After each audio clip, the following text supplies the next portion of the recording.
السلام عليكم ورحمة الله وبركاته. أعوذ بالله من الشيطان الرجيم. بسم الله الرحمن الرحيم. الحمد لله رب العالمين. اللهم صل على سيدنا محمد وعلى آل سيدنا مولانا محمد. رب اشرح لي صدري ويسر لي أمري واحلل عقدة من لساني يفقهوا قولي. أعوذ بكلمات الله التامة من كل شيطان وهامة ومن كل عين لامة ولا حول ولا قوة إلا بالله العلي العظيم. ബഹുമാന്യരായ മുഅ്മിനീങ്ങളെ മുഅ്മിനാത്തുകളെ, പരിശുദ്ധ ഖുർആനിലെ 230 പേജാണ് റൈഹാൻ ഖുർആൻ ക്ലാസ്സിൽ ഇന്ന് നമുക്ക് പഠിക്കാനുള്ളത്. അള്ളാഹു നമ്മുടെ ഈ സംഗമം സാലിഹായ അമലായി ഖബൂൽ ചെയ്യട്ടെ. നമ്മൾ ദുആ ചെയ്യാൻ കടപ്പാടുള്ള എല്ലാ ആളുകൾക്കും, പ്രത്യേകിച്ച് നമ്മുടെ മാതാപിതാക്കൾ, ഉസ്താദുമാർ, മുഫസ്സിറുകൾ, പണ്ഡിതന്മാർ, ഈ ക്ലാസ് കേൾക്കുന്നവർ, പിന്നീട് റഫർ ചെയ്യുന്നവർ, ഇതിനുവേണ്ടി അധ്വാനിക്കുന്നവർ, നമ്മൾ ദുആ കൊണ്ട് വസിയത്ത് ചെയ്തവർ, എല്ലാവർക്കും അല്ലാഹു തആല രണ്ട് ലോകത്തും ഖൈർ പ്രദാനം ചെയ്യട്ടെ. ആമീൻ യാ റബ്ബൽ ആലമീൻ. നമ്മൾ ആദ്യമായി 230 പേജിൻ്റെ പാരായണമാണ് നിർവഹിക്കുന്നത്. അഊദു ബില്ലാഹി മിനശ് ശൈത്വാനിർ റജീം. ബിസ്മില്ലാഹിർ റഹ്മാനിർ റഹീം. قالت يا ويلتى أألد وأنا عجوز وهذا بعلي شيخا إن هذا لشيء عجيب. قالوا أتعجبين من أمر الله رحمة الله وبركاته عليكم أهل البيت إنه حميد مجيد. فلما ذهب عن إبراهيم الروع وجاءته البشرى يجادلنا في قوم لوط إن إبراهيم لحليم أواه منيب. يا إبراهيم أعرض عن هذا إنه قد جاء أمر ربك وإنهم آتيهم عذاب غير مردود. ولما جاءت رسلنا لوطا سيء بهم وضاق بهم ذرعا وقال هذا يوم عصيب. وجاءه قومه يهرعون إليه ومن قبل كانوا يعملون السيئات. قال يا قوم هؤلاء بناتي هن أطهر لكم فاتقوا الله ولا تخزوني في ضيفي أليس منكم رجل رشيد. قالوا لقد علمت ما لنا في بناتك من حق وإنك لتعلم ما نريد. قال لو أن لي بكم قوة أو آوي إلى ركن شديد. قالوا يا لوط إنا رسل ربك لن يصلوا إليك فأسر بأهلك بقطع من الليل ولا يلتفت منكم أحد إلا امرأتك إنه مصيبها ما أصابهم إن موعدهم الصبح أليس الصبح بقريب. صدق الله العلي العظيم. പരിശുദ്ധ ഖുർആനിലെ 11 അധ്യായം സൂറത്ത് ഹൂദിലെ 72 മുതൽ 81 വരെയുള്ള 10 ആയത്തുകളാണ് നമ്മൾ ഓതി വെച്ചത്. 12-ാമത്തെ ജുസ്ഇൽ 230 പേജ്. മഹാനായ ഇബ്രാഹിം നബി അലൈഹി ഇസ്ലാമിൻ്റെ അടുത്തേക്ക് മലായിക്കത്ത് വേഷം മാറി അതിഥികളായി വന്ന സംഭവമാണ് കഴിഞ്ഞ പേജിൽ അവസാനമായി നമ്മൾ പറഞ്ഞിരുന്നത്. മഹാനാറുകൾ ഉടനെ തന്നെ സൽക്കാരത്തിനൊരുങ്ങിയതും ഭക്ഷണമൊക്കെ റെഡിയാക്കി അതിഥികളുടെ മുമ്പിൽ വെച്ചു കൊടുത്തതും ആ ഭക്ഷണത്തളികയിലേക്ക് അതിഥികളുടെ കൈകൾ നീളാത്തത് കണ്ടപ്പോൾ പേടിച്ചു പോയതും അതിനുശേഷം ഞങ്ങൾ ലൂത്ത് നബി അലൈഹി ഇസ്ലാമിൻ്റെ ഖൗമിനെ നശിപ്പിക്കാൻ അള്ളാഹു പറഞ്ഞയച്ച മലക്കുകളാണ് എന്ന് അറിയിച്ചതൊക്കെ നമ്മൾ പറഞ്ഞു. പിന്നീട് അവിടെ എന്താണ് നടന്നത് എന്നാണ് ഇനി പറയുന്നത്. ധിക്കാരികളായ ജനതയെ നശിപ്പിക്കാൻ പുറപ്പെട്ട ദൂതന്മാരാണെന്നറിഞ്ഞപ്പോൾ സന്തോഷം കൊണ്ട് അടുത്തുണ്ടായിരുന്ന ഇബ്രാഹിം നബി അലൈഹി ഇസ്ലാമിൻ്റെ ഭാര്യ സാറാ ബീവി ചിരിച്ചുപോയി. അപ്പോഴാണ് ബീവിക്ക് ഇസ്ഹാഖ് എന്നൊരു കുട്ടി ഉണ്ടാകുമെന്നും ആ കുട്ടിക്ക് യാക്കൂബ് എന്നൊരു മകനുണ്ടാകുമെന്നും അതുവരെ അവർ ജീവിക്കുമെന്നും ആ മലക്കുകൾ സന്തോഷ വാർത്ത അറിയിച്ചത്. ഈ വാർത്ത അറിയിക്കാനാണ് സത്യത്തിൽ ആ വീട്ടിലേക്ക് കയറി ചെന്നത്. ഇബ്രാഹിം നബി അലൈഹി ഇസ്ലാമിൻ്റെ വീട്ടിലേക്ക് മലായിക്കത്ത് ചെന്നത് ഈ ഒരു സന്തോഷ വാർത്ത അറിയിക്കാനാണ്. ഏതായാലും താൻ പ്രസവിക്കും എന്ന് കേട്ടപ്പോൾ സാറാ ബീവിക്ക് വലിയ അത്ഭുതമായി. കാരണം ഈ സന്തോഷ വാർത്ത ലഭിക്കുന്ന സമയത്ത് സാധാരണ നിലയിൽ മക്കളുണ്ടാകുന്ന പ്രായത്തിലായിരുന്നില്ല ആ ദമ്പതികൾ. സാറാ ബീവിക്ക് 90 വയസ്സുണ്ടായിരുന്നു, 99 എന്ന അഭിപ്രായമുണ്ട്. ഇബ്രാഹിം അലൈഹിസ്സലാമിന് 100-120 വയസ്സ് പ്രായമുണ്ട്. സാധാരണഗതിയിൽ കുഞ്ഞുണ്ടാവേണ്ട പ്രായമല്ല. അപ്പോഴാണ് ഈ സന്തോഷവാർത്ത ലഭിക്കുന്നത്, അപ്പോഴാണ് അത്ഭുതപ്പെടുന്നത്. ആ അത്ഭുതമാണ് 72-ാമത്തെ ആയത്തിൽ അല്ലാഹു തആല ഉദ്ധരിക്കുന്നത്. ബിസ്മില്ലാഹിർ റഹ്മാനിർ റഹീം. قالت يا ويلتى أألد وأنا عجوز وهذا بعلي شيخا إن هذا لشيء عجيب. قالت ബീവി പറഞ്ഞു, അവർ പ്രതികരിച്ചു, യാ വൈലത്ത, ഓ വല്ലാത്തൊരു കഷ്ടം. അലിത് ഒരു അത്ഭുതപ്പെടുത്തുന്ന ഒരു പ്രയോഗമാണത്. അല്ലാതെ കഷ്ടം എന്നുള്ള നിലക്ക് ആ ഒരു നെഗറ്റീവ് മീനിങ്ങിനല്ല. യാ വൈലത്ത, ഇത് ഭയങ്കര അത്ഭുതമായി പോയല്ലോ എന്നാണ് അവിടുത്തെ ആ ഒരു ആശയം. അലിതു, ഞാൻ പ്രസവിക്കുകയോ, വാന അജൂസുൻ, ഒരു പടുവൃദ്ധയായിട്ടും ഒരു കിഴവിയായിട്ടും ഞാൻ പ്രസവിക്കുകയാണോ? അജൂസ് എന്ന് പറഞ്ഞാൽ കിഴവി, പടുവൃദ്ധ എന്നൊക്കെ പറഞ്ഞു. പിന്നെ മാത്രമല്ല, ഹാദാ ബാലി, എൻ്റെ ഈ ഭർത്താവിത ഷെയ്ഖൻ, അദ്ദേഹം ഒരു കിഴവനായിരിക്കുന്നു.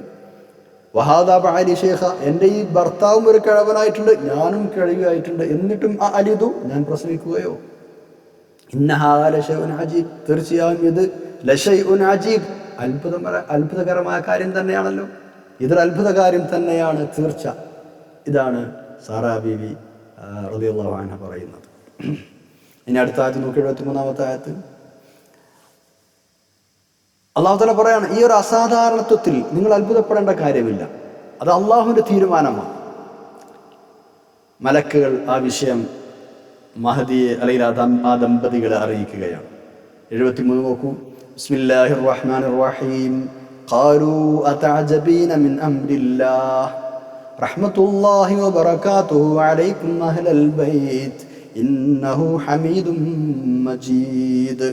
ഖാലൂ, ആ മലായികത്ത് പ്രതികരിച്ചു, അവർ ചോദിച്ചു, അതഅജബീന, നിങ്ങൾ അത്ഭുതപ്പെടുകയാണോ, വിസ്മയപ്പെടുകയാണോ, മിൻ അംരില്ലാഹി, അള്ളാഹുവിൻ്റെ കൽപ്പനയെക്കുറിച്ച്.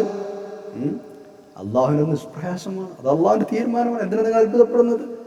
റഹ്മത്തുള്ളാഹി, അള്ളാഹുവിൻ്റെ കാരുണ്യം ഉണ്ടാവട്ടെ, വബറകാതുഹു, അള്ളാഹുവിൻ്റെ ക്ഷേമാശ്വര്യങ്ങളും ബറകാത്തുകളും ഉണ്ടാവട്ടെ, അലൈക്കും, നിങ്ങളുടെ മേൽ, അഹ്ലൽ ബൈത്തി, അല്ലയോ വീട്ടുകാരെ.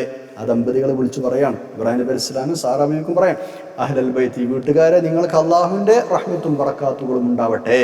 ഇന്നഹു, നിശ്ചയമായും അല്ലാഹു തആല, ഹമീദുൻ, സ്തുത്യർഹനാണ്, മജീദുൻ, മഹത്വപൂർണനും തന്നെയാണ്. ഇവിടെ ഒരു കാര്യം ശ്രദ്ധിക്കണം. ഇബ്രാഹിം നബി അലൈഹിസ്സലാമിനോട് അറുക്കാൻ പറഞ്ഞ മകൻ ഇസ്മായിൽ നബി അലൈഹിസ്സലാം ആയിരുന്നില്ല എന്ന് പറയുന്ന ചില ആളുകളുണ്ട്. അറുക്കാൻ പറഞ്ഞ മകൻ ഇസ്ഹാഖ് നബി ആയിരുന്നു, ഇസ്മായിൽ നബി അല്ല എന്ന് പറയുന്ന ചില ആളുകളുണ്ട്. ആ അഭിപ്രായം ശരിയല്ല. അത് ഇവിടെ നിന്ന് മനസ്സിലാക്കാം. എങ്ങനെ? പൊതുവെ എല്ലാവരും അംഗീകരിക്കുന്ന പ്രാമാണികമായ അഭിപ്രായം ഇസ്മായിൽ നബിയെയാണ് അറുക്കാൻ പറഞ്ഞത് എന്നതാണ്. അതാണ് ശരിയായ അഭിപ്രായം. ഈ അഭിപ്രായത്തിന് നമ്മളിപ്പോൾ പറഞ്ഞുകൊണ്ടിരിക്കുന്ന സംഭവം നല്ലൊരു തെളിവും കൂടിയാണ്. കാരണം ഇസ്ഹാഖ് നബി അലൈഹി ഇസ്ലാമിന് യാക്കൂബ് എന്നൊരു കുട്ടി ഉണ്ടാകുമെന്ന് ഇവിടെ സന്തോഷവാർത്ത അറിയിച്ചല്ലോ, അല്ലേ? ആദ്യം ഇസ്ഹാഖ് എന്ന കുട്ടി ഉണ്ടാവും. ആ ഇസ്ഹാഖ് എന്ന കുട്ടിക്ക് പിന്നീട് യാക്കൂബ് എന്ന മറ്റൊരു കുട്ടി ഉണ്ടാവും, അല്ലേ, അലൈഹിസ്സലാം. അപ്പോൾ ആ യാക്കൂബ് എന്ന കുട്ടി ജനിക്കുന്നതിന് മുമ്പ് തന്നെ ഇസ്ഹാഖ് എന്ന കുട്ടിയെ ചെറുപ്രായത്തിൽ തന്നെ അറുക്കാൻ അള്ളാഹു കൽപ്പിക്കാൻ വകുപ്പില്ലല്ലോ, ഇല്ലേ? ചിന്തിച്ചാൽ മനസ്സിലാവുന്നതല്ലേ? അതായത് അള്ളാഹുവിൻ്റെ ഈ സന്തോഷ വാർത്ത ലഭിച്ച സ്ഥിതിക്ക് ആ കുട്ടിയുടെ, യാക്കൂബ് എന്ന കുട്ടിയുടെ ജനനത്തിന് മുമ്പ് ഇസ്ഹാഖ് മരിക്കാൻ പാടില്ല എന്ന് ചുരുക്കം. അപ്പോൾ നേരത്തെ പറഞ്ഞ വാദക്കാരുടെ വാദം തീർത്തും വാസ്തവ വിരുദ്ധമാണ് എന്ന് മനസ്സിലാക്കാം. അതുപോലെ തന്നെ ഈ സംഭവത്തിൽ നിന്ന് മനസ്സിലാക്കേണ്ട മറ്റൊരു കാര്യം അതിഥി സൽക്കാരത്തിൻ്റെ പ്രാധാന്യവും അതുമായി ബന്ധപ്പെട്ട മര്യാദകളുമാണ്. ഇബ്രാഹിം നബി അലൈഹി ഇസ്ലാമിൻ്റെ ആ ഒരു സ്റ്റാൻഡ്, അതിഥികൾ വീട്ടിലേക്ക് കയറി വന്നപ്പോൾ മഹാനവർകൾ എടുത്ത നിലപാട് അത് കൃത്യമായി മനസ്സിലാക്കണം. അതിനാണ് അള്ളാഹു തആല വിവരിച്ചു തരുന്നത്. വീട്ടിലേക്ക് കയറി വരുന്ന അതിഥികളെ നമ്മൾ ആദരിക്കണം, അവരെ ബഹുമാനിക്കണം, അവർക്ക് ഖിദ്മത്ത് ചെയ്യണം, അവരുടെ സമയം കളയാതെ വേഗം സൽക്കരിക്കണം, അവരറിയാതെ എല്ലാ കാര്യങ്ങളും ഉള്ളിലൂടെ തർത്തീബാക്കണം. അല്ലാതെ അവരോട് ചോദിച്ചിട്ടല്ല. അങ്ങനെ ഉണ്ടാവില്ല. പൊതുവെയുള്ള വിഷയമാണ് പറയുന്നത്. പിന്നെ ചില മധുരം പറ്റാത്ത കേസ്, അതല്ലെങ്കിൽ ചില ഭക്ഷണ ഐറ്റങ്ങൾ കഴിക്കാത്ത കേസ്, അങ്ങനെയൊക്കെ ഉണ്ടെങ്കിൽ ചോദിച്ച അഭിപ്രായം ആരാവുന്നതാണ്. അല്ലാതെ ഒരു മാനേഴ്സ് ഇല്ലാത്തൊരു രൂപത്തിലുള്ള വിഷയങ്ങൾ ചോദിക്കാനൊന്നും പാടില്ല. അതൊക്കെ ഉള്ളിലൂടെ നമ്മൾ തർത്തീബാക്കണം. അങ്ങനെ എല്ലാം റെഡിയാക്കിയിട്ട് ഭക്ഷണം വിളമ്പി വെച്ചിട്ട് ബഹുമാനത്തോടുകൂടി ഭക്ഷണം കഴിക്കാൻ ക്ഷണിക്കണം. അതിഥി സൽക്കാരം ഇത് പരിശുദ്ധ ദീനിൽ വളരെ പ്രധാനപ്പെട്ട ഒരു വിഷയമാണ്. പരിശുദ്ധമായ ദീൻ അതിനെ കണക്കാക്കിയത് നമ്മുടെ വിശ്വാസത്തിൻ്റെ ഭാഗമായിട്ടാണ്, ഈമാനുമായി കണക്ട് ചെയ്തിട്ടാണ്. സ്വർഗം ലഭിക്കാനും നിരവധി തെറ്റുകുറ്റങ്ങൾ പൊറുക്കപ്പെടാനും ബർക്കത്ത് ഉണ്ടാവാനുമെല്ലാം കാരണമാണ് അതിഥി സൽക്കാരം എന്ന് മഹാന്മാരായ പണ്ഡിതന്മാർ ഹദീസുകളുടെ വെളിച്ചത്തിൽ സമർത്ഥിച്ചിട്ടുണ്ട്. ഒരു വീട്ടിലേക്ക് അതിഥി കയറി വരിക എന്ന് പറഞ്ഞാൽ വലിയ ഭാഗ്യമായിട്ടാണ് മുഅ്മിനീങ്ങൾ കാണേണ്ടത് എന്നാണ്. കാരണം സ്വർഗത്തിലേക്ക് എത്താനുള്ള വഴി അല്ലാഹു തആല തുറന്നു തരികയാണ്. അവർ ശരിക്കും ആദരിച്ച് ബഹുമാനിച്ചത് സ്വർഗത്തിലേക്ക് എത്താനുള്ള വഴിയാണ്, നമ്മുടെ ഈമാൻ കൂടാനുള്ള വഴിയാണ്. മാഷാ അല്ലാഹ്. തൊട്ട് മുമ്പ് പഠിച്ച ആയത്തിൽ യാ വൈലത്ത എന്നൊരു പറഞ്ഞ് നിങ്ങൾ ശ്രദ്ധിച്ചല്ലോ അല്ലെ? കഷ്ടമേ നാശമേ എന്നൊക്കെയാണ് അതിൻ്റെ ശരിക്കർത്ഥം. പക്ഷേ സന്തോഷമുള്ള ചില അവസരങ്ങളിൽ ഇത്തരം വാക്കുകൾ വലിയ അത്ഭുതം തന്നെ എന്ന ഉദ്ദേശത്തിലാണ് പറയാറ്. അതാണ് സാറാ ബിബി യാ വൈലത്ത, കുട്ടി ഉണ്ടാവെന്ന് പറഞ്ഞത് അയ്യോ കഷ്ടം എന്ന് പറഞ്ഞിട്ട് ഒരു നെഗറ്റീവ് മീനിങ്ങിലല്ല. നേരത്തെ നമ്മൾ പറഞ്ഞല്ലോ, സന്തോഷം ഉണ്ടാകുന്ന സന്ദർഭങ്ങളിൽ ഇത് വലിയ അത്ഭുതം തന്നെയാണല്ലോ എന്ന ഒരു അർത്ഥത്തിനും ആ പദം പ്രയോഗിക്കാറുണ്ട്. പ്രത്യേകിച്ച് സ്ത്രീകളുടെ സംസാരത്തിലാണ് ഈ പ്രയോഗം കൂടുതൽ വരിക എന്നും മുഫസ്സിറുകൾ രേഖപ്പെടുത്തിയിട്ടുണ്ട്. ഈ പറഞ്ഞ സംഭവം സൂറത്തു ദാരിയാത്തിലും ഉണ്ട്. 29 മുതൽ 30 വരെയുള്ള ആയത്തുകൾ ഇൻഷാ അല്ലാഹ് നമുക്ക് അവിടെ പഠിക്കാം. അല്ലാഹു തൗഫീഖ് ചെയ്യട്ടെ, ആമീൻ. ഇനി നമ്മൾ 74-ാമത്തെ ആയത്തിലേക്ക് കടക്കുകയാണ്.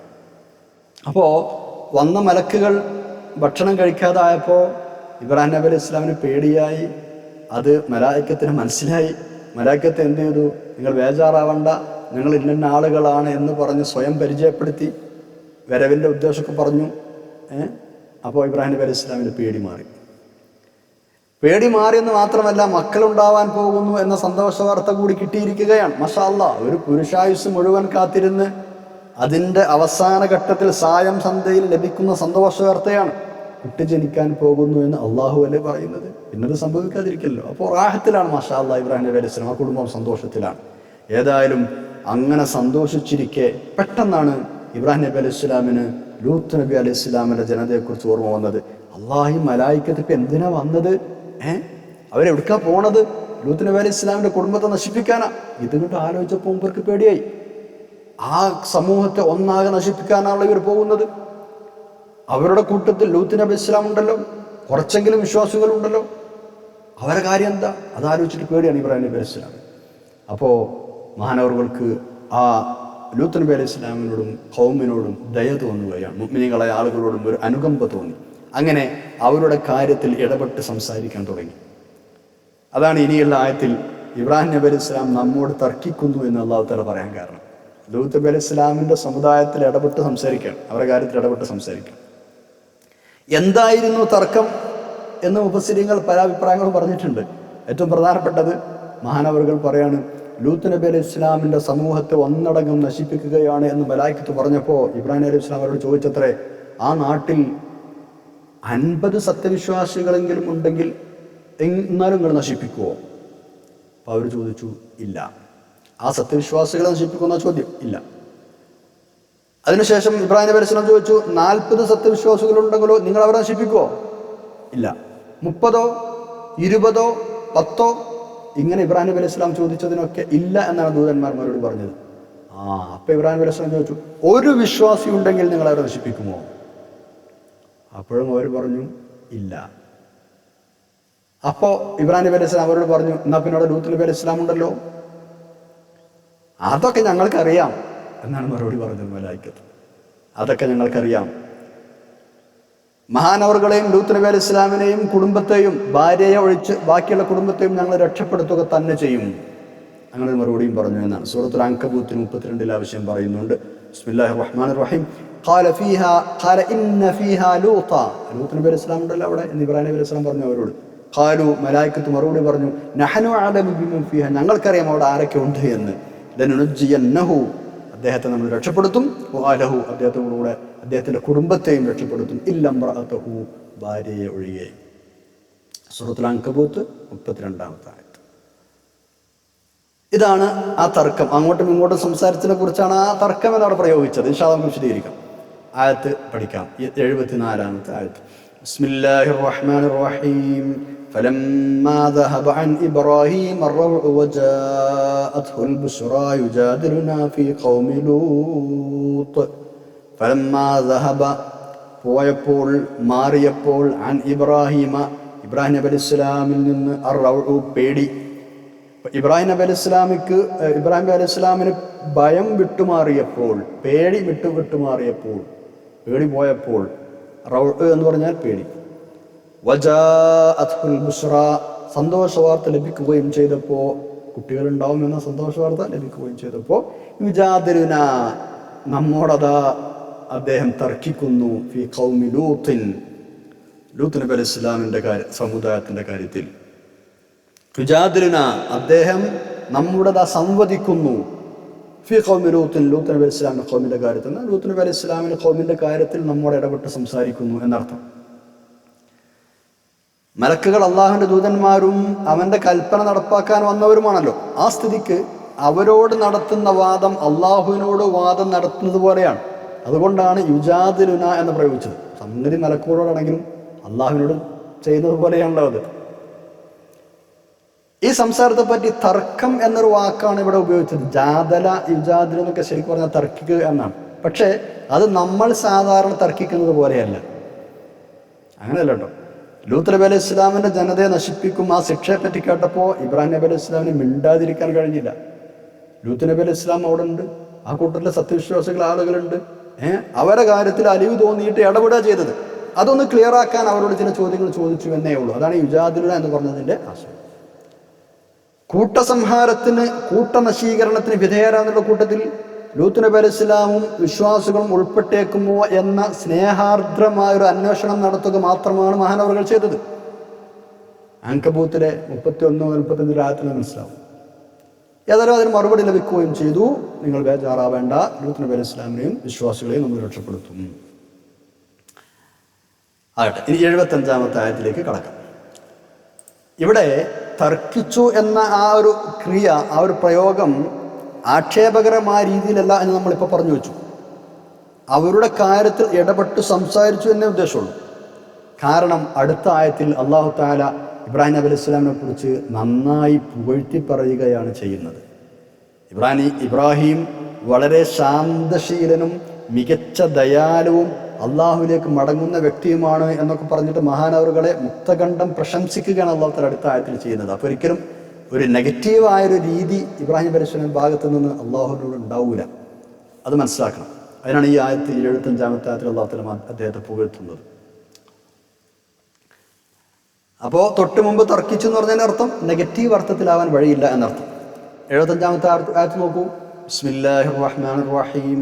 ഇന്ന ഇബ്രാഹീമ ലഹലീമുൻ അവ്വാഹും മുനീബ്.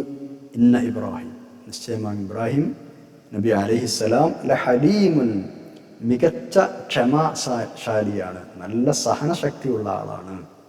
ഹലീം എന്ന് പറഞ്ഞാൽ സഹനശക്തിയുള്ള ആളാണ്, നല്ല സഹനശക്തിയുള്ള ആളാണ്. അവ്വാഹുൻ, ഏറെ വിനയാന്വിതനാണ്.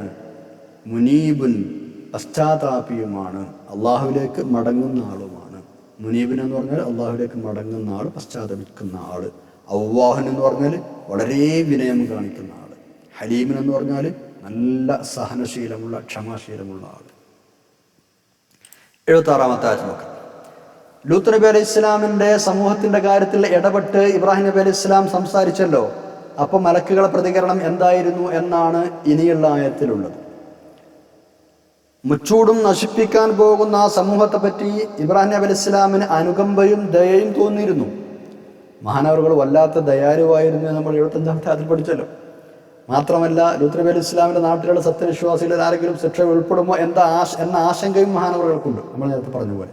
എന്തൊക്കെയാണെങ്കിലും ആ വിഷയത്തിൽ ഇനി താങ്കൾ ഇടപെടേണ്ടതില്ല എന്നാണ് മലക്കുകൾ മറുപടി പറയുന്നത്. ആ ജനങ്ങളെപ്പറ്റി തർക്കിച്ചിട്ട് കാര്യമില്ല, അക്കാര്യം തൽക്കാലം വിട്ടേക്കും. അവരെ ശിക്ഷിക്കുന്ന കാര്യം തീരുമാനിക്കപ്പെട്ടു കഴിഞ്ഞതാണ്.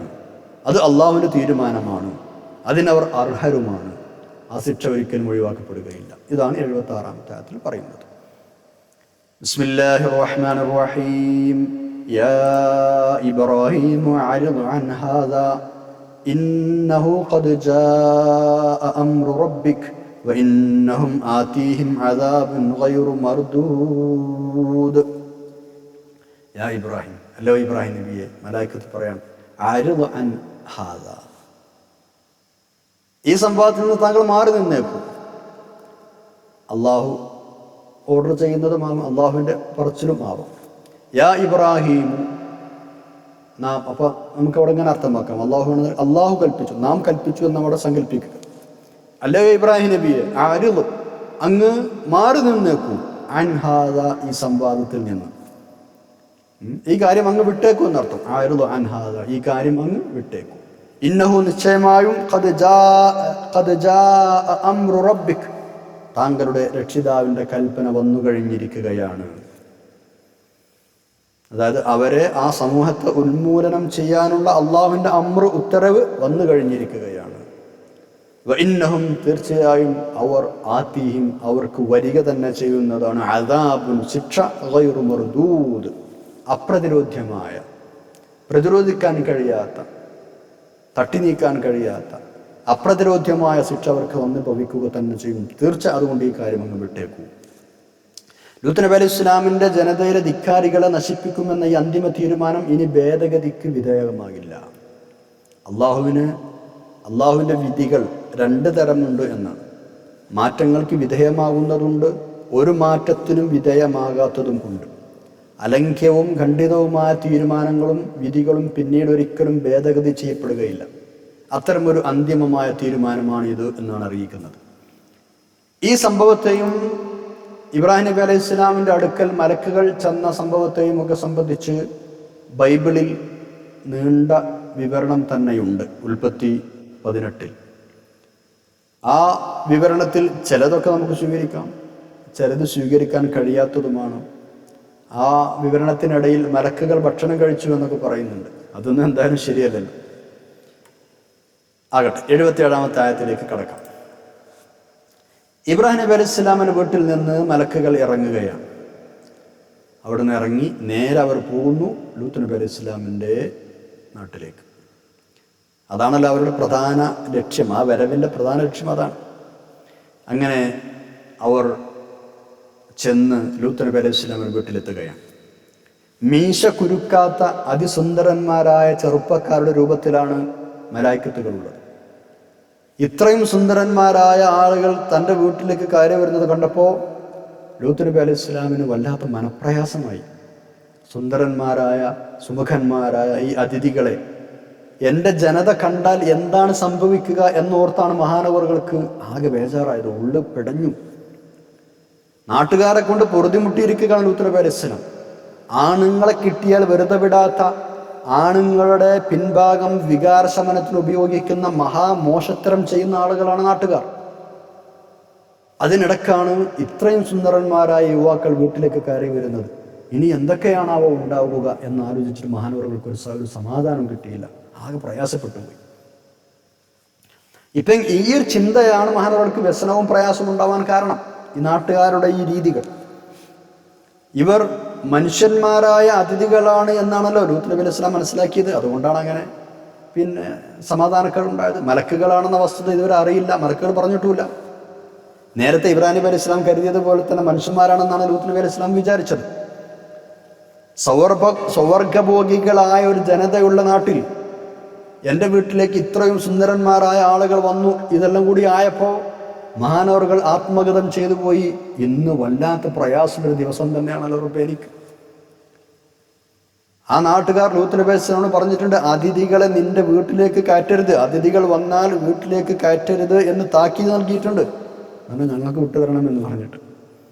സൂറത്തുൽ ഹിജ്റിൽ 70-ാമത്തെ ആയത്തിൽ ആ വിഷയമുണ്ട്. ബിസ്മില്ലാഹിർ റഹ്മാനിർ റഹീം. ഖാലു ഔലം നൻഹക അനിൽ ആലമീൻ. ആളുകൾ വന്നാൽ വീട്ടിലേക്ക് കയറ്റരുത് ഞങ്ങൾ നിന്നോട് പറഞ്ഞിട്ടില്ലേ, അവരെ സൽക്കരിക്കരുത് ഞങ്ങൾ പറഞ്ഞിട്ടില്ലേ.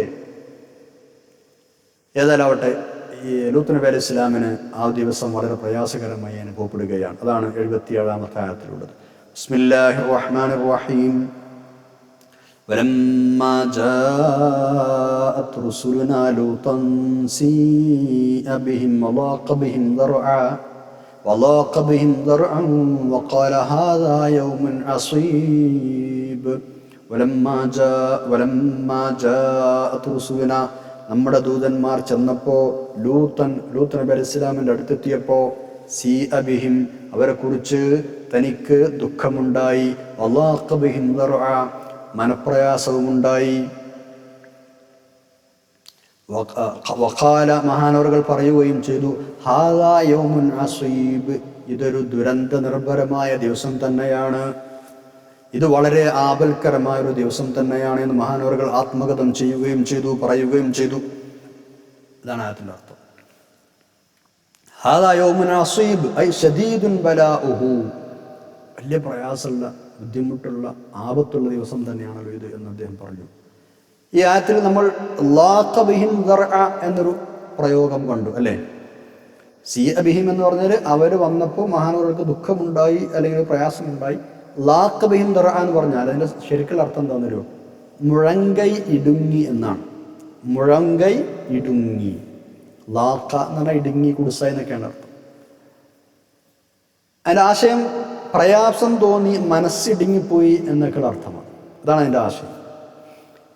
നേരെ മറിച്ച് മനസ്സിന് വിശാലതയും വികാസവും തോന്നി എന്ന അർത്ഥത്തിൽ താല ദർഅൻ എന്ന് പറയാറുണ്ട് അറബിയിൽ, വസിഅ ദർഅൻ, ഇങ്ങനെയൊക്കെ പ്രയോഗമുണ്ട്. അപ്പം അതിന് നേരെ ഓപ്പോസിറ്റാണ് ലാഖ ദർഅൻ എന്ന് പറഞ്ഞാൽ മനസ്സ് ഇടുങ്ങിയതായി. താല ദർഅൻ അല്ലെങ്കിൽ വസിഅ ദർഅൻ എന്ന് പറഞ്ഞാൽ മനസ്സ് വിശാലമായി. ഇവിടെ വേറൊരു വ്യാഖ്യാനം കൂടിയുണ്ട്. അതായത് വന്ന മലായിക്കത്ത് അവര് ഈ സമൂഹത്തെ നശിപ്പിക്കാൻ വന്നതാണ് എന്ന് ലൂത്ത് നബി അലൈഹി ഇസ്ലാമിന് അറിഞ്ഞതുകൊണ്ടാണ് ദുഃഖവും വിഷമവും ഒക്കെ ഉണ്ടായത് എന്ന്. അതായത് തങ്ങൾക്ക് ലൂത്ത് നബി അലൈഹി ഇസ്ലാം അറിയാമായിരുന്നു വന്നത് മലക്കുകളാണ് എന്നും അവർ തൻ്റെ സമൂഹത്തെ നശിപ്പിക്കാൻ വന്നതാണ് എന്നും അറിഞ്ഞതുകൊണ്ടാണ് മാനവർക്ക് ദുഃഖം വിഷമമൊക്കെ ഉണ്ടായത് എന്നൊരു അപ്രബലമായൊരു വ്യാഖ്യാനമുണ്ട്. പക്ഷേ എല്ലാവരും പറയുന്ന, ബഹുഭൂരിഭാഗം ആളുകൾ പറയുന്ന വ്യാഖ്യാനം നമ്മൾ നേരത്തെ പറഞ്ഞ സമൂഹം ഇവരെ എന്തു ചെയ്യും എന്നോർത്ത് മഹാനവറുകൾക്ക് വ്യാപരാധിപ്പുണ്ട് ആ ഒരു വിഷയമാണ്. 78-ാമത്തെ ആയത്തിലേക്ക് കടക്കാം. ഏതായാലും സഡോമിസ്റ്റുകളായ നാട്ടുകാർ ഇങ്ങനെ അരിസുന്ദരന്മാരായ കുറച്ച് യുവാക്കൾ ലൂത്ത് നബി അലൈഹി ഇസ്ലാമിന് വീട്ടിലെത്തിയിട്ടുണ്ട് എന്ന വിവരം മണത്തറിയുകയാണ്. ആരാണ് ഈ വിവരം കൊടുത്തതെന്നറിയോ? സ്വന്തം പെരയിലുള്ള സ്വന്തം ഭാര്യ. ലൂത്ത് നബി അലൈഹി ഇസ്ലാമിൻ്റെ കാഫിറത്തായ സത്യനിഷേധിയായ ഭാര്യയാണ് ജനങ്ങൾക്ക് ഈ വിവരം ഒറ്റിക്കൊടുത്തത്. കാരണം ഈ ആളുകൾ വീട്ടിലേക്ക് കയറി വരുന്നത് മനുഷ്യന്മാരുടെ രൂപത്തിൽ, മലായിക്കത്ത് കയറി വരുന്നത് മനുഷ്യരുടെ രൂപത്തിലാണ്, മനുഷ്യന്മാരുടെ വേഷത്തിലാണല്ലോ. അപ്പോൾ ആ ആളുകൾ വീട്ടിലേക്ക് കയറിയ ഉടനെ ഈ പെണ്ണ് പറഞ്ഞത്രേ നാട്ടുകാരോട്, ഞങ്ങളെ വീട്ടിൽ കുറച്ച് ചെറുപ്പക്കാർ വന്നിട്ടുണ്ട്, എന്താ സൗന്ദര്യം എന്നറിയോ, എന്തൊരു ചൊറുക്കാന്നറിയോ, എന്ത് നല്ല വസ്ത്രങ്ങളാണെന്നറിയോ, എന്തെന്നുള്ള മണമാണെന്നറിയോ, അവരെ ഇതുപോലെയുള്ള ആളുകൾ ഞാൻ കണ്ടിട്ടേ ഇല്ല. ഈ വിവരം കേട്ടപ്പോൾ തന്നെ അവരെ മത്തു പിടിപ്പിച്ചു എന്നാണ്.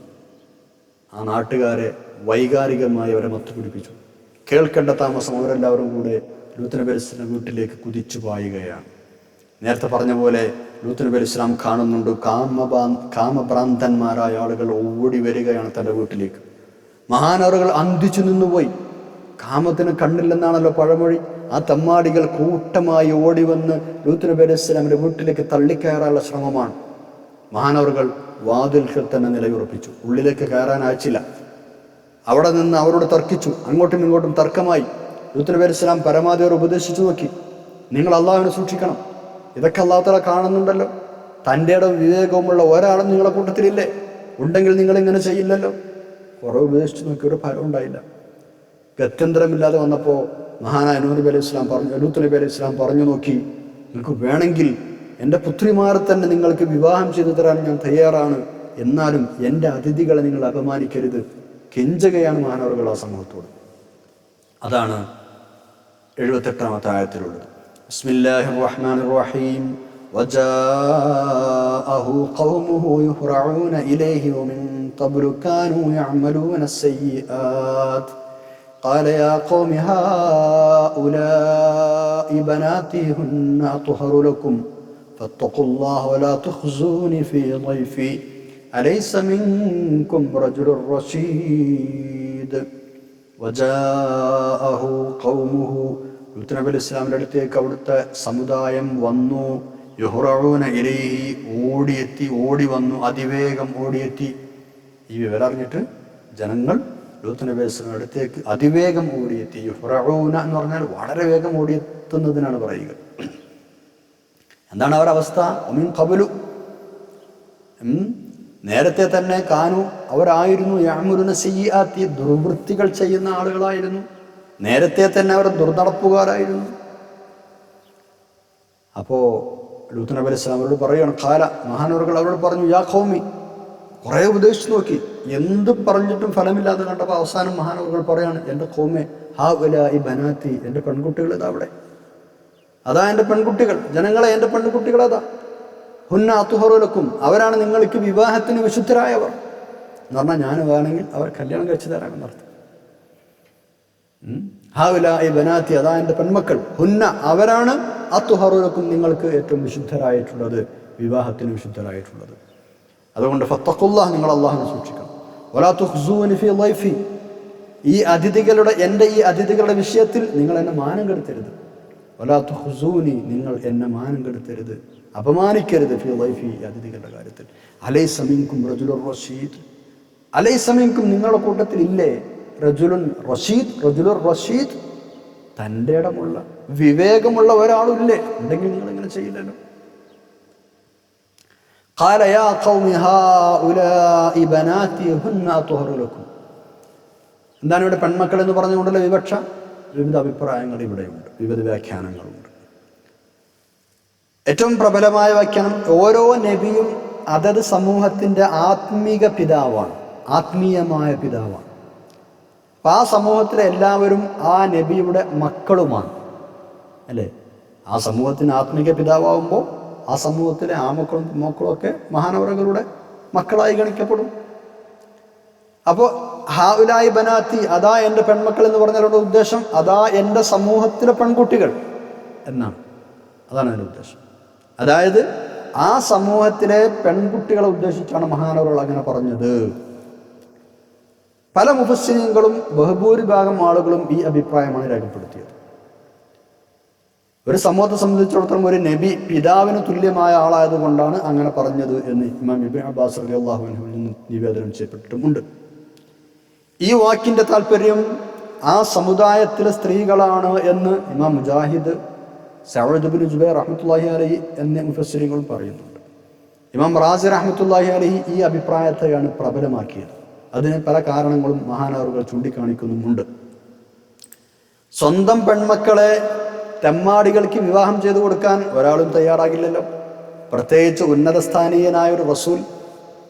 മാത്രവുമല്ല, ലൂത്ത് നബി അലൈഹി ഇസ്ലാമിനാകട്ടെ ആകെ 2 പെൺമക്കളേ ഉള്ളൂ. ഇവിടെ അഭിസംബോധിതരായ ആളുകൾ വലിയൊരു ജനക്കൂട്ടമാണ് താൻ. കാമം മൂത്ത് കാമാന്തരായി കയറി വന്ന് അകത്തേക്ക് തള്ളിക്കയറാൻ ഒരുങ്ങുന്ന ഈ സമൂഹത്തെ എല്ലാം, ഈ ആളുകളെ എല്ലാം തൃപ്തിപ്പെടുത്താൻ 2 പെൺമക്കളെ ഏതായാലും മതിയാവില്ലല്ലോ.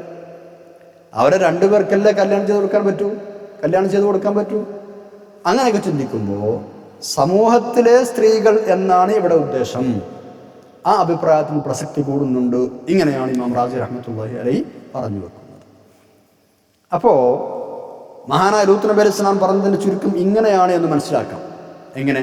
വൈകാരികമായ ആവശ്യ പൂർത്തീകരണത്തിന് നമ്മുടെ സമൂഹത്തിലെ സ്ത്രീകളെയാണ് നിങ്ങൾ സമീപിക്കേണ്ടത്. അതാണ് മാന്യവും പ്രകൃതിപരവുമായ രീതി.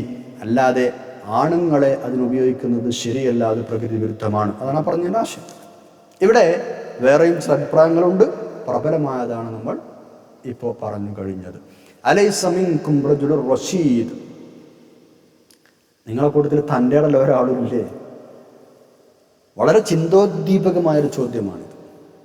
വിവേകമുള്ള തൻ്റെ ഇടമുള്ള ഒരു പുരുഷനും വികാര നിവൃത്തിക്ക് മറ്റൊരു പുരുഷനെ ഉപയോഗപ്പെടുത്താൻ കഴിയില്ല. അത് മഹാമോശത്തരമാണ് എന്ന സൂചനയാണ് അതിലുള്ളത്.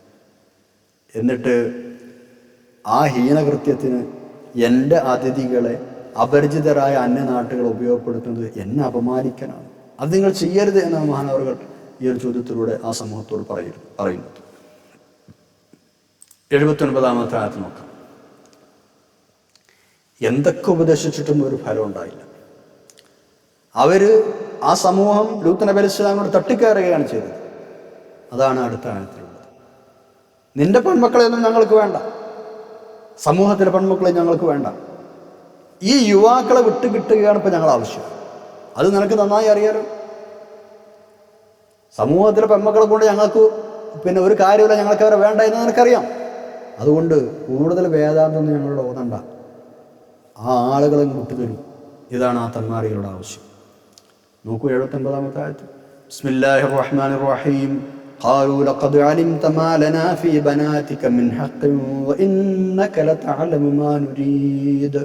ഖാലൂ, ആ നാട്ടുകാർ പ്രതികരിച്ചു, അവർ ആക്രോശിച്ചു. ലഖദ് അലിംത, നിനക്കറിയാലോ, മാ ലനാ, ഞങ്ങൾക്കില്ല എന്ന്, ഫീ ബനാതിക മിൻ ഹഖ്ഖിൻ, നിന്റെ പെണ്ണുങ്ങളെ, നിന്റെ പെൺമക്കളെ തീരെ ആവശ്യമില്ല എന്ന്. നിന്റെ പെൺമക്കളെ കൊണ്ട് ഞങ്ങൾക്ക് ഒരു കാര്യമില്ല എന്ന് നിനക്ക് നന്നായിട്ട് അറിയാലോ. നിന്റെ പെൺമക്കളെ ഞങ്ങൾക്ക് തീരെ ആവശ്യമില്ലെന്ന് നിനക്ക് നന്നായി അറിയാലോ. വഇന്നക, തീർച്ചയായും നീ, ലതഅലമു, നിനക്കറിയാം, മാ നുരീദു, ഞങ്ങൾക്ക് എന്താ വേണ്ടത് എന്ന്. അത് നിനക്ക് ശരിക്കറിയാലോ. എന്താ പറഞ്ഞതിൻ്റെ അർത്ഥം? ഒന്നുകൂടെ പറഞ്ഞാൽ, പച്ചമലത്ത് പറഞ്ഞാൽ, ആർക്കു വേണം പെണ്ണുങ്ങളെ? അതാണ് ചോദ്യം. ലഖദ് അലിംത മാ ലനാ ഫീ ബനാതിക മിൻ ഹഖ്ഖിൻ, ആർക്കു വേണം പെണ്ണുങ്ങളെ? ഞങ്ങൾക്കിപ്പോൾ വേണ്ടത് സുന്ദരരായ ആ അതിഥികളെയാണ്, അവരെ വിട്ടുകിട്ടണം. ഞങ്ങളെ ആവശ്യം നിനക്ക് അറിയാഞ്ഞിട്ടൊന്നുമല്ലല്ലോ. ഇതാണ് ചോദ്യം. 80-ാമത്തെ ആയത്ത് നോക്കൂ. ലൂത്ത് നബി അലൈഹി സ്വലാമിൻ്റെ വീട്ടിലേക്ക് തള്ളിക്കയറി വന്ന ആ ആളുകളെ പരമാവധി മഹാനവറുകൾ ഉപദേശിച്ചു നോക്കി. അവരനുസരിച്ചില്ല. അപരിചിതരായ അതിഥികളെ കയ്യേറ്റം ചെയ്യുന്നതിൽ ഒരു മനസ്സാക്ഷിക്കുത്തും അവർക്കില്ല. ആ ചെറുപ്പക്കാരായ ആളുകളെ വിട്ടു തന്നേ പറ്റൂ എന്ന നയത്തിൽ ഉറച്ചു നിൽക്കുകയാണ് അവർ. അവരെ തടയാനൊട്ട് ലൂത്ത് നബി അലൈഹി സ്വലാമിന് കഴിയുന്നുമില്ല. മഹാനവറുകൾ വലിയ ധർമ്മസങ്കടത്തിലായി. മാന്യന്മാരായ അതിഥികൾ തൻ്റെ കൺമുമ്പിൽ വെച്ച് അപമാനിതരാവാൻ പോകുകയാണ്, പീഡിപ്പിക്കപ്പെടാൻ പോകുകയാണ്. കലങ്ങിയ മനസ്സുമായി, വല്ലാത്ത സങ്കടമുള്ള മനസ്സുമായി ലൂത്ത് നബി അലൈഹി സ്വലാം അവരോട് പറയുകയാണ്, നിങ്ങളെ നേരിടാനും തടയാനുമുള്ള ശക്തിയും സഹായവും എനിക്കുണ്ടായിരുന്നെങ്കിൽ ഈ ധിക്കാരത്തിന് ഞാൻ തിരിച്ചടിക്കുമായിരുന്നു, നിങ്ങളെ ഞാൻ പാഠം പഠിപ്പിക്കുമായിരുന്നു. ഈ വിഷമാവസ്ഥയിൽ എന്നെ സഹായിക്കാൻ എൻ്റെ കുടുംബങ്ങളിലോ കൂട്ടുകാരിലോ ആരും ഇല്ലാതെ പോയല്ലോ. ഇങ്ങനെ മഹാനവറുകൾ സങ്കടപ്പെടുന്നതാണ് 80-ാമത്തെ ആയത്തിലുള്ളത്. ബിസ്മില്ലാഹിർ റഹ്മാനിർ റഹീം. ഖാല ലൗ അന്ന ലീ ബികും ഖുവ്വതൻ ഔ ആവി ഇലാ റുക്നിൻ ശദീദ്. ഖാല, മഹാനവറുകൾ പ്രതികരിച്ചു, ലൗ അന്ന ലീ ബികും ഖുവ്വ, നിങ്ങൾ പ്രതിരോധിക്കാൻ എനിക്ക് ശേഷിയുണ്ടായിരുന്നെങ്കിൽ ഞാൻ നിങ്ങൾ തടയുമായിരുന്നു എന്നർത്ഥം. ലൗ അന്നലി ബിക്കും ഖുവ്വ, എനിക്ക് നിങ്ങളെ തടയാനുള്ള ശക്തി ഉണ്ടായിരുന്നെങ്കിൽ എത്ര നന്നായിരുന്നു. അല്ലെങ്കിൽ ഔ ആവി ഇലാ റുക്നിൻ ശദീദ്, അല്ലെങ്കിൽ പ്രബലനായ ഒരു ശക്തിയോടെ എനിക്ക് അഭയം തേടാനുണ്ടായിരുന്നെങ്കിൽ, അഭയം പ്രാപിക്കുവാൻ സുശക്തനായ ഒരു സഹായി എനിക്കുണ്ടായിരുന്നുവെങ്കിൽ എത്ര നന്നായിരുന്നു. ഔ ആവി, അല്ലെങ്കിൽ ഞാൻ അഭയം തേടുമായിരുന്നു, അല്ലെങ്കിൽ എനിക്ക് അഭയം തേടാനുണ്ടായിരുന്നെങ്കിൽ ഇലാ റുക്നിൻ ശദീദ്, ശക്തമായ ഒരു സഹായിയോട്. ശദീദ് എന്ന് പറഞ്ഞാൽ ശക്തം, റുക്ന് എന്ന് പറഞ്ഞൊരു സഹായി എന്നോട് അർത്ഥം പറയാം. ഔ ആവി ഇലാ റുക്നിൻ ശദീദ്, അഭയം പ്രാപിക്കുവാൻ സുശക്തനായ ഒരു സഹായി എനിക്കുണ്ടായിരുന്നെങ്കിൽ എത്ര നന്നായിരുന്നു. അല്ലെങ്കിൽ പ്രബലനായ ഒരു ശക്തിയോടെ എനിക്ക് അഭയം തേടാനുണ്ടായിരുന്നു എങ്കിൽ. ആവി എന്ന് പറഞ്ഞാൽ ഞാൻ അഭയം തേടുക. റുക്ന് എന്ന് പറഞ്ഞാൽ ശരിക്കും ഒരു ഘടകം എന്നർത്ഥമുണ്ട്, ഒരു കോർണർ എന്നർത്ഥമുണ്ട്. ഇവിടെ ഉദ്ദേശം ഒരു സഹായി എന്ന് നമുക്ക് പറയാം. എനിക്ക് ചെന്ന് കാര്യങ്ങൾ പറയാൻ പറ്റുന്ന, സഹായിക്കാൻ പറ്റുന്ന ഒരു സഹായി എന്നർത്ഥം. ഏതായാലും ഇവിടെ സത്യത്തിൽ മഹാനവറുകൾ ചെയ്തത് വളരെ നിസ്സഹായമായ അവസ്ഥയിലാണ്. ആ അവസ്ഥയിൽ മഹാനവറുകൾ അള്ളാഹുവിൻ്റെ സഹായം തേടുകയാണ് ചെയ്യുന്നത്. ഒരാൾ എങ്ങനെയാണ് കാമാന്ധരായ വലിയൊരു ജനക്കൂട്ടത്തെ നേരിടുക? 81-ാമത്തെ ആയത്ത് നോക്കൂ. ഈ സംഭവങ്ങളൊക്കെ നടന്നുകൊണ്ടിരിക്കുകയാണ്. അതിനിടയിൽ ഈ വന്ന അതിഥികൾ, മലായിക്കത്ത്, ലൂത്ത് നബി അലൈഹി ഇസ്ലാമിനോട് സ്വയം പരിചയപ്പെടുത്താൻ ഒരുങ്ങുകയാണ്. അവർ പറയാൻ തുടങ്ങി, നിങ്ങൾ ബേജാറാകണ്ട ലൂത്ത് നബി, ഞങ്ങൾ മലക്കുകളാണ്, ഈ വരവിൻ്റെ ഉദ്ദേശം ഇന്നതാണ് എന്നൊക്കെ പറഞ്ഞിട്ട് മഹാനായ ലൂത്ത് നബി അലൈഹി ഇസ്ലാമിനെ ആശ്വസിപ്പിക്കുകയാണ് അടുത്ത ആയത്തിൽ. ലൂത്ത് നബി അലൈഹി ഇസ്ലാം ആ ദുഷ്ടന്മാരോട് തർക്കിച്ചു കൊണ്ടിരിക്കുന്നതിനിടയിൽ അകത്തുണ്ടായിരുന്ന മലായിക്കത്ത് മഹാനവരോട് പറയുകയാണ്, ഞങ്ങൾ അള്ളാഹുവിൻ്റെ ദൂതന്മാരായ മലക്കുകളാണ്, താങ്കളെ ഒന്നും ചെയ്യാൻ അവർക്ക് കഴിയില്ല, താങ്കൾ സങ്കടപ്പെടേണ്ട, ബേജാറാവേണ്ട. വല്ലാതെ വൈകാതെ, അതായത് നേരം വെളുക്കുന്നതോടുകൂടി ഈ ആളുകളൊക്കെ ഘോരമായ അള്ളാഹുവിൻ്റെ ശിക്ഷയ്ക്ക് വിധേയരാകാൻ പോകുകയാണ്. ആ ശിക്ഷ ഇതാ അടുത്ത് തന്നെ എത്തിക്കഴിഞ്ഞു. നേരം പുലരുമ്പോഴേക്കും ആ ശിക്ഷ വരാൻ പോവുകയാണ്. അതുകൊണ്ട് താങ്കൾ എന്തു ചെയ്യണം ലൂത്ത് നബിയെ അലൈഹിസ്സലാം? താങ്കൾ കുടുംബത്തെ കൂട്ടിയിട്ട് രാത്രി തന്നെ നാട് വിട്ടു പോകണം. പോകുമ്പോൾ ആരും പിന്നോക്കം തിരിഞ്ഞു നോക്കരുത്. പക്ഷേ താങ്കളുടെ ഭാര്യയെ കൂടെ കൂട്ടരുത്, അവർ ശിക്ഷയിൽ ഉൾപ്പെടുന്നവരാണ്. ലൂത്ത് നബി അലൈഹി ഇസ്ലാമിന് ഭാര്യയും 2 പുത്രിമാരുമാണ് ഉണ്ടായിരുന്നത്. പക്ഷേ ഭാര്യ ജനങ്ങളുടെ കൂടെയായിരുന്നു എന്നാണ് നമ്മൾ നേരത്തെ പറഞ്ഞത്. അവരാണ് ഈ ആളുകൾ വന്നത് ഒറ്റിക്കൊടുത്തത് എന്ന്. അവർ സത്യനിഷേധിയുമായിരുന്നു. അതുകൊണ്ട് അവളെ കൂടെ കൊണ്ടുപോകരുത് എന്ന് മലക്കുകൾ പ്രത്യേകം പറഞ്ഞു. അങ്ങനെ ആ ഒരു സമൂഹം ഉന്മൂലനം ചെയ്യപ്പെടാൻ ഒരുങ്ങുകയാണ്. 81-ാമത്തെ ആയത്ത് നോക്കൂ. ബിസ്മില്ലാഹിർ റഹ്മാനിർ റഹീം. ഖാലൂ യാ ലൂത്ത് ഇന്നാ റുസുലു റബ്ബിക ലൻ യസിലൂ ഇലൈക ഫഅസ്രി ബിഅഹ്ലിക ബിഖത്ഇൻ മിനൽ ലൈലി വലാ യൽതഫിത് മിൻകും അഹദുൻ ഇല്ലാ ഇംറഅതക ഇന്നഹു മുസീബുഹാ മാ അസാബഹും ഇന്ന മൗഇദഹും അസ്സുബ്ഹ് അലൈസ അസ്സുബ്ഹു ബിഖരീബ്. ഖാലൂ, ആ മലായികത്ത് പറഞ്ഞു, യാ ലൂത്ത്, അല്ലയോ ലൂത്ത് നബിയെ, ഇന്നാ, നിശ്ചയമായും ഞങ്ങൾ, റുസുലു റബ്ബിക, അങ്ങയുടെ രക്ഷിതാവിൻ്റെ ദൂതന്മാരാണ്. ലൻ യസിലു ഇലൈക, താങ്കളുടെ അടുത്തേക്ക് എത്തിച്ചു വരാൻ അവർക്ക് കഴിയുകയേ ഇല്ല. ലൻ യസിലു, ആ സമൂഹത്തിന് എത്തിച്ചേരുകയേ ഇല്ല. ഇലൈക, അങ്ങിലേക്ക്. അവർക്കൊരിക്കലും നിങ്ങളുടെ അടുത്തേക്ക് എത്താനേ കഴിയില്ല. ലൻ എന്ന അക്ഷരം ഉപയോഗിച്ചാണ് പറഞ്ഞത് അല്ലേ? തീരണ്ടാവില്ല, എത്താനേ കഴിയില്ല. അതുകൊണ്ട് അവർ നശിപ്പിക്കപ്പെടാൻ വേണ്ടി പോവുകയാണ്. നിങ്ങൾ എന്തു ചെയ്യണം? ഫഅസ്രി, നിങ്ങൾ നാട് വിടണം, നിങ്ങൾ സഞ്ചരിക്കണം. ബിഅഹ്ലിക, താങ്കളുടെ കുടുംബത്തെയും കൂട്ടി പുറപ്പെട്ടു കൊള്ളണം. ബിഖത്ഇൻ മിനൽ ലൈലി, രാവിൻ്റെ ഒരു ഘട്ടത്തിൽ, രാത്രിയുടെ ഒരു ഘട്ടത്തിൽ. തെത്ത് എന്ന് പറഞ്ഞാൽ ശരിക്കും കഷ്ണം എന്നൊക്കെയാണ്. അങ്ങനെ രാത്രിയുടെ ഒരു ഘട്ടത്തിൽ താങ്കൾ കുടുംബത്തെയും കൂട്ടിയിട്ട് പുറപ്പെട്ടു പോകണം. വലാ യൽതഫിത്, തിരിഞ്ഞു നോക്കരുത്. മിൻകും, നിങ്ങളുടെ കൂട്ടത്തിൽ നിന്ന് അഹദുൻ, ഒരാളും. പോകുമ്പോൾ കൂട്ടത്തിൽ ഒരാളും തിരിഞ്ഞു നോക്കരുത്. ഇല്ലാ ഇംറഅതക, താങ്കളുടെ ഭാര്യയെ ഒഴികെ. അവളെ കൂടെ കൂട്ടണ്ട. ഫഅസ്രി ബിഅഹ്ലിക എന്ന് പറഞ്ഞില്ലേ, കുടുംബത്തെ കൂട്ടി പുറപ്പെട്ടു കൊള്ളുക. ഇല്ലാ ഇംറഅതക, അങ്ങയുടെ ഭാര്യയെ ഒഴികെ അവളെ കൂടെ കൂട്ടേണ്ടതില്ല. കാരണം ഇന്നഹു മുസീബുഹാ മാ അസാബഹും, ദുഷ്ടജനത്തിന് ബാധിക്കുന്ന ശിക്ഷ അവളെയും പിടികൂടുന്നതാണ്. ഇന്നഹു മുസീബുഹ, കാരണം മുസീബുഹ, അവളെ ബാധിക്കും. മാ അസ്വാബഹും, ആ സമൂഹത്തിന് ബാധിക്കുന്നതൊക്കെ, അപ്പോൾ ശിക്ഷ അവൾക്കും ബാധിക്കുന്നതാണ് എന്നർത്ഥം. ഇന്ന മൗഇദഹും, തീർച്ചയായും അവരുടെ വാഗ്ദത്ത സമയം, അസ്സുബ്ഹു, പ്രഭാതമാണ്. കാരണം ശിക്ഷ വരും എന്ന് അവരോട് വാഗ്ദാനം ചെയ്യാനുള്ള സമയം, അത് ശിക്ഷയാണ് എന്നർത്ഥം. പ്രഭാതമാണ് അവരുടെ വാഗ്ദത്ത സമയം. അലൈസ അസ്സുബ്ഹു ബിഖരീബ്, ആ പ്രഭാത സമയം വളരെ അടുത്തന്നെയല്ലേ, അടുത്തെത്തിയില്ലേ? ഇന്ന മൗഇദഹും അസ്സുബ്ഹു, അവർക്ക് നിശ്ചയിച്ച അവധി പ്രഭാതമാണ്. അലൈസ അസ്സുബ്ഹു ബിഖരീബ്, പ്രഭാതം ഇതാ അടുത്തെത്തി കഴിഞ്ഞില്ലേ? എന്നാൽ വളരെ അടുത്ത് തന്നെ അവർ നശിപ്പിക്കപ്പെടാൻ പോവുകയാണ് എന്നർത്ഥം. ലൻ യസിലൂ ഇലൈക, തമ്മാടികളായ ജനക്കൂട്ടത്തിന് താങ്കളെ ഒന്നും ചെയ്യാൻ കഴിയില്ല എന്ന് മലായികത്ത് പറഞ്ഞല്ലോ. അത് സംഭവിക്കുകയാണ് ഇനി. എന്താണ് അവർക്ക് നടന്നത്? ആ തള്ളിക്കയറാൻ ശ്രമിച്ച ആളുകൾക്ക് എന്താ സംഭവിച്ചത്? അള്ളാഹുവിൻ്റെ ശക്തമായ സഹായം വരികയാണ്. ഔ ആവി ഇലാ റുക്നിൻ ശദീദ് എന്ന് മഹാനവറുകൾ പരിതപിച്ചപ്പോൾ അള്ളാഹു തആല ആ മഹാനവറുകളെ സഹായിക്കുകയാണ്. റബ്ബിൻ്റെ സഹായം എത്തുകയാണ്. നിസ്സഹായനായി വിലപിച്ച ആ പ്രവാചക ശ്രേഷ്ഠന് അള്ളാഹു തആല കൈയൊഴിയില്ലല്ലോ, കേൾക്കാതിരിക്കില്ലല്ലോ. എന്താണ് അവിടെ സംഭവിച്ചു നോക്കൂ.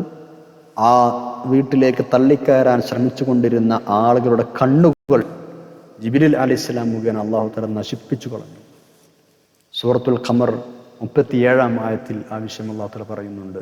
ബിസ്മില്ലാഹിർ റഹ്മാനിർ റഹീം. വലഖദ് റാവദൂഹു അൻ ളൈഫിഹി ഫതമസ്നാ അഅയുനഹും. ആ വന്ന ആളുകൾ ലൂത്ത് നബി അലൈഹി സ്വലാമിൻ്റെ അതിഥികളെ വിട്ടുകിട്ടാൻ വേണ്ടി ആവശ്യപ്പെട്ടപ്പോൾ നാം അവരുടെ കണ്ണുകളെ തുടച്ചു നീക്കി. ഫതമസ്നാ അഅ്യുനഹും. ഇമാം റാസി റഹ്മത്തുള്ളാഹി അലൈഹി ആ സംഭവം വിശദീകരിക്കുന്നുണ്ട്. ജിബ്രീൽ അലൈഹിസ്സലാം ലൂത്ത് നബി അലൈഹിസ്സലാമിനോട് പറഞ്ഞത്രേ, നിങ്ങൾ ബേജാറാവണ്ട, ഈ ആളുകൾക്ക് നിങ്ങളെ ഒന്നും ചെയ്യാൻ കഴിയില്ല, നിങ്ങൾ അവർക്ക് വാതിൽ തുറന്നു കൊടുത്തോളൂ, അവരങ്ങോട്ട് ഉള്ളിലേക്ക് കയറട്ടെ. അങ്ങനെ ലൂത്ത് നബി അലൈഹിസ്സലാം വാതിൽക്കെന്ന് മാറി വാതിൽ അങ്ങോട്ട് തുറന്നു കൊടുക്കേണ്ട താമസം ആളുകളെല്ലാവരും കൂടി തള്ളിക്കയറി അകത്ത് കടക്കാൻ ശ്രമിക്കുകയാണ്. ആ സമയം ജിബ്രീൽ അലൈഹിസ്സലാം തൻ്റെ ചിറക് കൊണ്ട് അടിച്ച് അവരുടെ കണ്ണുകൾ സർവ്വതും പൊട്ടിച്ചു കളഞ്ഞു. ഇതാണ് സംഭവിച്ചത്. നിങ്ങളൊന്ന് ആലോചിച്ച് നോക്കൂ, മഹാനായ ലൂത്ത് നബി അലൈഹിസ്സലാം ആ ഒരു സമയത്ത് അനുഭവിച്ച മാനസികമായ സംഘർഷം എത്രയാണ്. എന്തൊരു നിസ്സഹായ അവസ്ഥയാണ് മഹാനവറുകൾ നേരിട്ടിട്ടുണ്ടാവുക. ഹബീബായ നബി സല്ലല്ലാഹു അലൈഹി വസല്ലം ഒരിക്കൽ പറഞ്ഞല്ലോ, റഹ്മത്തുള്ളാഹി അലാ ലൂത്ത്, അല്ലാഹു തആല ലൂത്ത് നബി അലൈഹിസ്സലാമിന് കരുണ ചെയ്യട്ടെ, ലഖദ് കാന യഅ്വി ഇലാ റുക്നിൻ ശദീദ്, പ്രബലനായ ഒരു ശക്തിയുടെ സഹായം തേടുകയായിരുന്നു മഹാനവറുകൾ. എന്ന് പറഞ്ഞാൽ അള്ളാഹുവിനോട് സഹായം ചോദിക്കുകയായിരുന്നു അർത്ഥം. റസൂലുള്ളാഹി സ്വല്ലല്ലാഹു അലൈഹി വസല്ലം തങ്ങൾ പിന്നീട് അത് അനുസ്മരിച്ചിട്ടുണ്ട്. അത്രയും വളരെ പ്രയാസകരമായ ഒരു രംഗത്തുകൂടെയാണ് മഹാനവറുകൾ കടന്നുപോയിട്ടുണ്ടാവുക. ആകട്ടെ, വലാ യൽതഫിത് മിൻകും അഹദുൻ ഇല്ലാ ഇംറഅതക, നിങ്ങൾ നാട് വിട്ടു പോകുമ്പോൾ ഒരാളും പിന്നിലേക്ക് തിരിഞ്ഞു നോക്കരുത്. സ്വന്തം ജനത ഭീകരമായ ശിക്ഷയ്ക്ക് വിധേയരാകുന്നത് നേരിട്ട് കാണുമ്പോൾ സ്വാഭാവികമായും ഒരു പ്രവാചകന് മനപ്രയാസം ഉണ്ടാവില്ലേ? അങ്ങനെ ഒരു അനുഭവം ഉണ്ടാകാതിരിക്കാനാണ് തിരിഞ്ഞു നോക്കുന്നത്. ഇല്ലം റാതക്, താങ്കളുടെ ഭാര്യയെ ഒഴികെയുള്ള കുടുംബത്തൊക്കെ കൂട്ടണം. ഇവിടെ വേറൊരു വ്യാഖ്യാനം കൂടെയുണ്ട്, ആരും തിരിഞ്ഞു നോക്കരുത്, പക്ഷേ താങ്കളുടെ ഭാര്യ തിരിഞ്ഞു നോക്കിയേക്കും. അങ്ങനെ ഒരു വ്യാഖ്യാനം അവിടെയുണ്ട്. ഏതായാലും രണ്ട് വ്യാഖ്യാനം അനുസരിച്ചും ഈ ഭാര്യ ഈ ശിക്ഷയിൽ ഉൾപ്പെടും എന്നത് തീർച്ചയാണ്. സൂറത്തു തഹ്രീമിലും അല്ലാഹു തആല ഈ ഭാര്യയെക്കുറിച്ച് പറയുന്നുണ്ട്. നൂഹ് നബി അലൈഹി ഇസ്ലാമിൻ്റെ ഭാര്യയെപ്പോലെ തന്നെ ലൂത്ത് നബി അലൈഹി ഇസ്ലാമിൻ്റെ ഭാര്യയും അവിശ്വാസികളുടെ കൂട്ടത്തിൽ പെട്ടവളായിരുന്നു. മഹാനവറുകളെ അവർ വഞ്ചിച്ചിരുന്നു എന്നാണ് അവിടെ പറയുന്നത്. ആ ഭാര്യ ശിക്ഷയിൽ അകപ്പെട്ടു എന്ന് 7-ാം അധ്യായം 83-ലും 29-ാം അധ്യായം 32-ലും അല്ലാഹു തആല വ്യക്തമാക്കുകയും ചെയ്തിട്ടുണ്ട്. ഏതായാലും മലക്കുകൾ ഉപദേശിച്ച പ്രകാരം ലൂത്ത് നബി അലൈഹി ഇസ്ലാം കുടുംബത്തെ കൂട്ടി രാത്രി പുറപ്പെട്ടു, അങ്ങനെ രക്ഷപ്പെടുകയും ചെയ്തു. ഇൻഷാ അല്ലാഹ് ബാക്കി ഭാഗം അടുത്ത പേജിൽ പഠിക്കാം. അല്ലാഹു തൗഫീഖ് ചെയ്യട്ടെ. നമുക്ക് ദുആ ചെയ്ത് പിരിയാം. അൽഹംദുലില്ലാഹി റബ്ബിൽ ആലമീൻ. അല്ലാഹുമ്മ സ്വല്ലി അലാ സയ്യിദിനാ മുഹമ്മദിൻ വഅലാ ആലി സയ്യിദിനാ മൗലാനാ മുഹമ്മദ്. അള്ളാഹു ഞങ്ങൾ പറഞ്ഞതും കേട്ടതും സ്വാലിഹായ അമലായി ഖബൂൽ ചെയ്യണം. അല്ലാഹ് മഹാന്മാരായ പ്രവാചകന്മാരോട് കൂടി പ്രത്യേകിച്ച് ഇത്രയും ത്യാഗങ്ങൾ സഹിച്ച, പ്രയാസങ്ങൾ സഹിച്ച നിനക്ക് ഏറ്റവും ഇഷ്ടപ്പെട്ട അമ്പിയാക്കളോട് കൂടെ നാളെ ജന്നാത്തുൽ ഫിർദൗസ് ഒരുമിച്ച് കൂടാൻ തൗഫീഖ് നൽകണം തമ്പുരാന്. നാളെ മാതാപിതാക്കൾ, ഉസ്താദുമാർ, വേണ്ടപ്പെട്ട ആളുകൾ, മുഫസ്സിരിങ്ങൾ, പണ്ഡിതന്മാർ എല്ലാവരും ഖബൂൽ ചെയ്യണം തമ്പുരാന്. ഞങ്ങളെല്ലാ തെറ്റുകളും പുറത്തു തരണം. അല്ലാഹ് ആഖിറത്ത് നന്നാക്കണം തമ്പുരാന്. ദീനും ദുനിയാവും ആഖിറത്തും രക്ഷപ്പെടുത്തണം തമ്പുരാന്. ഒരുപാട് കാലം ദീനിനും ഇൽമിനും ഖുർആനിനും ഇഖ്ലാസോടുകൂടെ ഖിദ്മത്ത് ചെയ്യാൻ അവസരം നൽകണം തമ്പുരാന്. രോഗികൾക്ക് നീ ശിഫ നൽകണേ അല്ലാഹ്. ദുആന്റെ വസിയത്ത് എല്ലാവർക്കും ഖൈറും സലാമത്തും സന്തോഷവും നൽകണം തമ്പുരാന്. ആപത്തുകളും മുസീബത്തുകളും ഒഴിവാക്കി തരണേ അല്ലാഹ്. اللهم اجعل جمعنا هذا جمعا مرحوما وتفرقنا من بعده تفرقا معصوما ولا تجعل اللهم فينا ولا منا ولا معنا شقيا ولا مطرودا ولا محروما. ربنا آتنا في الدنيا حسنة وفي الآخرة حسنة وقنا عذاب النار. ربنا تقبل منا إنك أنت السميع العليم وتب علينا إنك أنت التواب الرحيم. آمين برحمتك يا أرحم الراحمين. صلى الله تعالى وسلم على خير خلق سيدنا محمد وعلى آله وصحبه أجمعين. سبحان ربك رب العزة عما يصفون وسلام على المرسلين والحمد لله رب العالمين. നിങ്ങളെല്ലാവരും ദുആ ചെയ്യണം. സുബ്ഹാനക്കല്ലാഹുമ്മ വബിഹംദിക അഷ്ഹദു അൻ ലാ ഇലാഹ ഇല്ലാ അൻത അസ്തഗ്ഫിറുക വഅതൂബു ഇലൈക്. അസ്സലാമു അലൈക്കും വറഹ്മത്തുള്ളാഹി വബറകാതുഹു.